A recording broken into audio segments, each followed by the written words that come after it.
Greetings, Envirothoners! We put together a few videos to help you study for the Chester County Envirothon.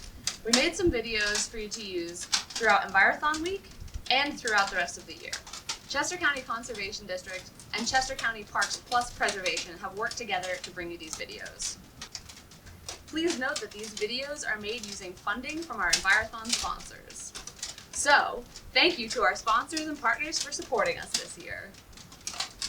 Did you know that Kennett Square in Chester County has long been known as the mushroom capital of the world? Also, did you know that we can find mushrooms in the wild? Today, our local expert, Shoddy Sprinkle, will take us on a mushroom hunting expedition. Let's remember that she only takes pictures and she does not eat them so as not to disturb the ecosystem or her stomach. Take it away, Shoddy.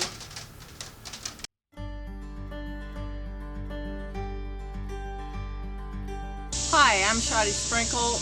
My real name is Charlotte Sprinkle. I used to work for the Conservation District as watershed coordinator and loved the job, but then I decided to retire about 4 years ago.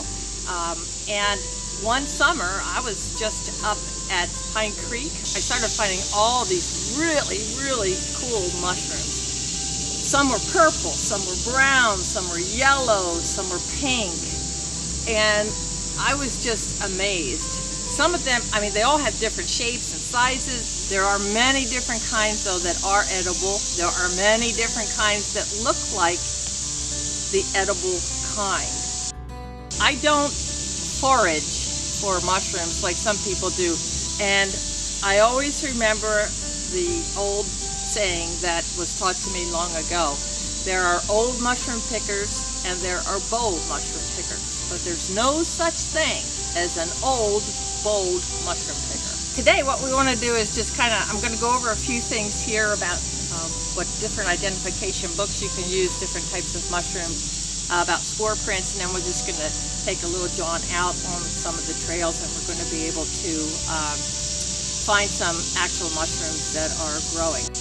Let's get started on a few things to help you understand what I find very useful. First of all, going for mushrooms, looking for mushrooms, it doesn't really take a lot of equipment. As someone said, it's much easier than looking for birds. That's because they don't go anywhere, and often they're brightly colored, and so you pick them up right away. Sometimes when I photograph them, I just use my phone. I just have, for the smaller and closer photographs, I just use a point and shoot.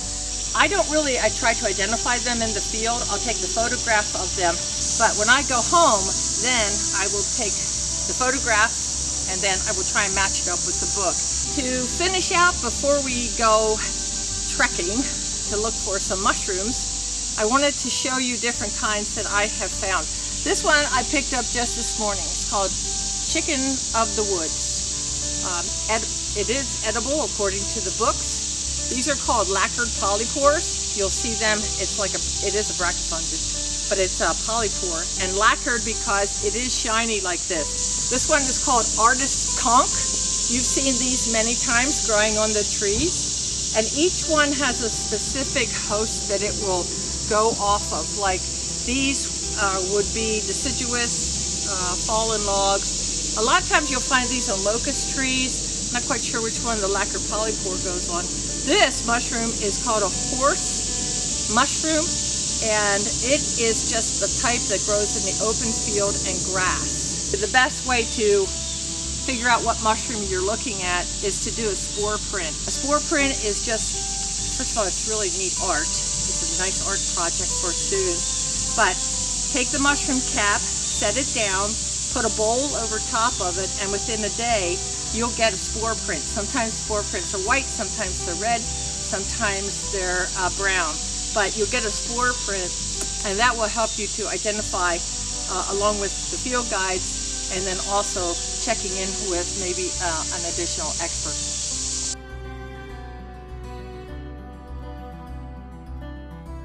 These are really cute little mushrooms. They're called turkey tail fungus, and they're named that because they do look like turkey tails once they get larger, and they're very numerous on the log. Turkey tail you'll always find on a stick or a log. Now there's some down here, which these are really my favorite. These are called horse horsehair mushrooms, and that's because their stems are just as small as a horsehair. They're just long, straight, and thin, and black. This year, these horsehair mushrooms are everywhere.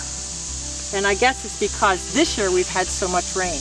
August is really the best time to go out and look for mushrooms, because then you can find so many different types. This is one type of Mycena, M-Y-C-E-N-A, but this is another type. This is called a common Mycena, and it's just a small little mushroom that's growing out of the log.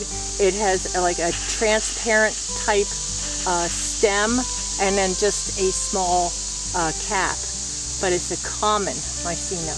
So we've gone maybe, what, 10 feet down the, 10 yards down the trail, and we've seen at least 6 or 7, some we have photographed, some we haven't photographed, different types of mushrooms.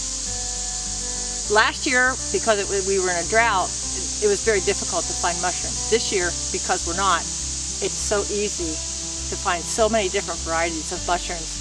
It's just been a really great year. So plan on going out in August. Take your camera, take your bug spray, and take your sunscreen if necessary. Some you'll find out in an open field and you'll need that sunscreen, but most of the time you're going to find them in a wooded area, and you'll be able to find lots of different types of mushrooms. Big ones, small ones, really teeny tiny ones. So make sure you just thoroughly canvass the area before you move on and take a few more steps.